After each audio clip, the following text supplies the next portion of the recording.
ମୋ ନାମ ପଦ୍ମନାଭ ପ୍ରଧାନ, ଗ୍ରାମ କୁରଡ଼, ଜିଲ୍ଲା ଦେବଗଡ଼।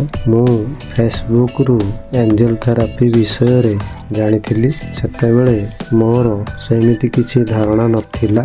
ଏଞ୍ଜେଲ ଥେରାପି କୋର୍ସ ନେବା ପୂର୍ବରୁ ଅନେକ ନେଗେଟିଭ ଚିନ୍ତାଧାରା ମନ ଭିତରେ ଥିଲା ଏବଂ କୋର୍ସ କମ୍ପ୍ଲିଟ୍ କରିବା ପରେ ସେ ନେଗେଟିଭ ଚିନ୍ତାଧାରା ଗୁଡ଼ିକ ଅପସରି ଯାଇଛି।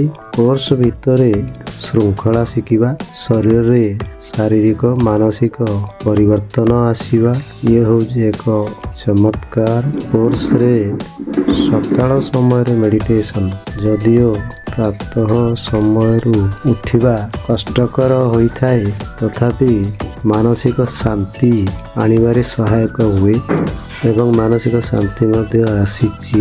ଏଞ୍ଜେଲ ଥେରାପି କୋର୍ସ କଲା ପରେ ଶରୀରରେ ସେତେ ଆଗ ପରିକା କଷ୍ଟ ବା ପୀଡ଼ା ଜଣାପଡ଼େ ନାହିଁ। ପୂର୍ବରୁ କିନ୍ତୁ ପୀଡ଼ା ଅଧିକ ଥିଲା। ଲୋକମାନେ ଏହି କୋର୍ସ ଶିଖିବା ଜରୁରୀ, କାରଣ ବିନା ଔଷଧରେ ନିଜ ତଥା ସମାଜର ସେବା କରିବା ପାଇଁ ସମସ୍ତେ ଆଗେଇ ଆସିବେ ଓ ସୁସ୍ଥ ସମାଜ ଗଢ଼ି ଉଠିବାରେ ସହାୟକ ହେବ ବୋଲି ମୋର ଆଶା।